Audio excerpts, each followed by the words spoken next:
मध्य प्रदेश में गो संरक्षण और संवर्धन के लिए हमने मंत्री परिषद की समिति बनाई। आज प्रातःकाल भोपाल में उस समिति की ग्रुप ऑफ मिनिस्टर्स की मंत्री परिषद की समिति की बैठक हुई। कुछ निर्णय हमने वहां किए हैं और आज हमने देश भर के ऐसे समाज सेवी विशेषज्ञ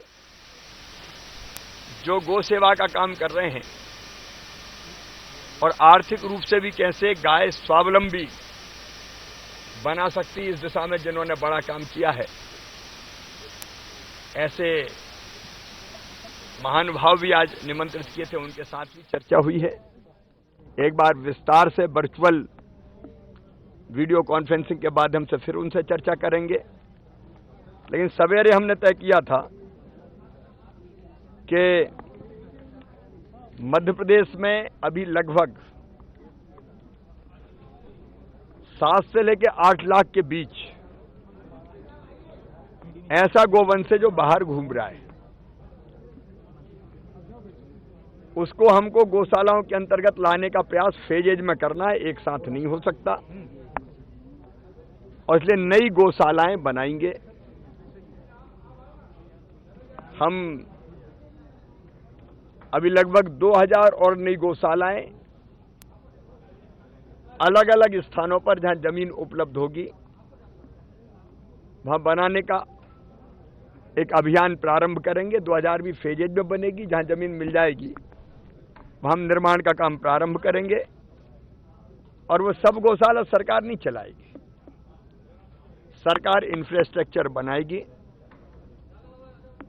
उसमें गौशाला संचालित करने के लिए स्वयंसेवी संगठन कोई आता है, समाज सेवी संगठन आता है, गौ सेवा के क्षेत्र में काम करने वाला उत्कृष्ट संगठन आता है, तो हम उनको संचालन के लिए देंगे, क्योंकि अकेला सरकार ये काम नहीं कर सकती। सरकार व्यवस्थाएं खड़ी करेगी, समाज चलाए, समाज के अच्छे संगठन चलाए गौ सेवा के क्षेत्र में काम करने वाले। वैसे ही हमने ये भी तय किया है कि मध्य प्रदेश में जो हमारी स्थानीय नस्ल है मध्य प्रदेश की, यहाँ मालवी, निमाड़ी, कैन कथा, गौलो, इन नस्लों का संरक्षण किया जाएगा, क्योंकि स्थानीय परिस्थिति और परिवेश में जो गाय रहती है, स्वाभाविक रूप से रही है, वही हमारे लिए सर्वश्रेष्ठ सिद्ध हो सकती है। फिर गौशाला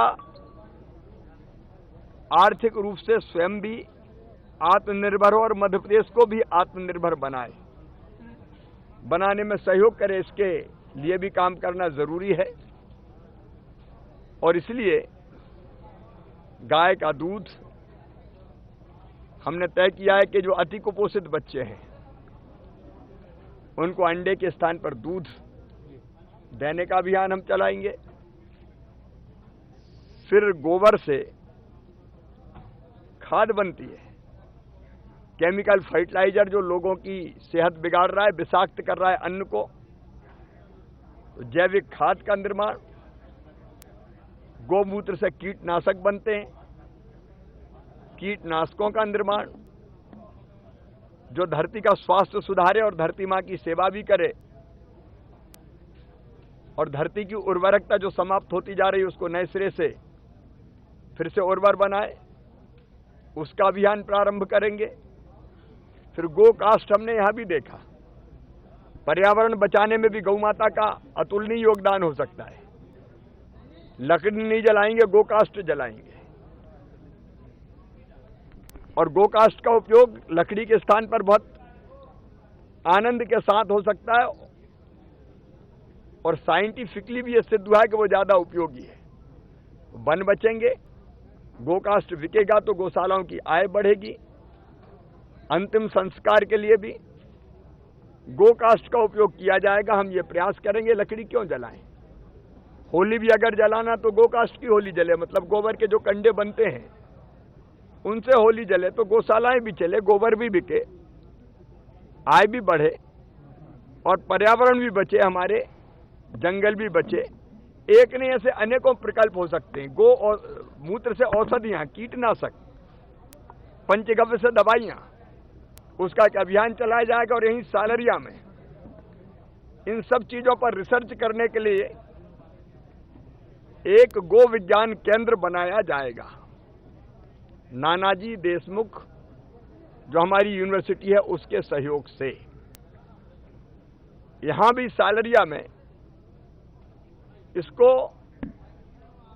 एक उदाहरण बनाने के लिए हम अलग अलग संस्थाओं से बात करेंगे जो गो सेवा के क्षेत्र में काम कर रही है। मुख्य रूप से सरकार रहेगी, लेकिन समाज की अलग अलग संस्थाओं के सहयोग से अलग अलग प्रयोग कैसे किए जा सकते हैं स्वावलंबी बनाने के लिए, वो प्रयास भी किए जाएंगे। हमने ये तय भी किया है कि पंच परमेश्वर की राशि, मनरेगा की राशि, उसमें से भी उपयोग, अब जैसे मनरेगा की राशि से तालाब खोदना है तो तालाब खोदे, गौशाला के आसपास खोले, चारागाह डेवलप करने के काम, विकसित करने के काम। वन विभाग से भी हमने बात की है कि जो उजड़े हुए वन है वहां चारागाह विकसित किए जा सकते हैं तो गाय को अच्छा चारा मिल सकता है। उस तरह के प्रयोग हम प्रारंभ करेंगे। नगरीय क्षेत्र में जो निराश्रित गोवंश है उसका भरण पोषण का दायित्व नगरीय निकायों को सौंपने का हम लोग फैसला कर रहे हैं। और गो संरक्षण और संवर्धन के दृष्टि से प्रशिक्षित करने के लिए एक प्रशिक्षण केंद्र भी यहां खोला जाएगा। एक बात आई है गो पर्यटन की, उसका प्रयोग भी हम करेंगे। आए गो अभ्यारण्य देखें, एनएसएस के कैंप लग सकते हैं, यहाँ दूसरे कैंप लगाए जा सकते हैं। जिनको ध्यान के लिए, भजन के लिए आना हो तो गो अभ्यारण्य में आके कुछ कुटियां बने, वहां बैठे, वो कोई 2 दिन रहे, कोई 4 दिन रहे, कोई 5 दिन रहे। तो एक प्रयोग भूमि भी हम इसको बनाएंगे। कुल मिला के गाय, गो माता हमारी आस्था का केंद्र है, तो आस्था की दृष्टि से, श्रद्धा की दृष्टि से भी, भक्ति भाव से भी गो संरक्षण का काम होगा। लेकिन आत्मनिर्भर मध्य प्रदेश बनाने के लिए भी गो माता का, गोवंश का हम सार्थक उपयोग करेंगे और गौशालाओं को भी स्वावलंबी बनाने के काम में जुटेंगे। और गौशाला के अंदर गाय आएगी तो सड़कों पे जो गाय घूमती, एक्सीडेंट होते हैं, गाय मारी जाती है, दुर्घटनाएं होती है, फसलों का नुकसान भी होता है, उससे भी बचा जा सकेगा। एक विनम्र प्रयास है जिसको आज हमने प्रारंभ किया है।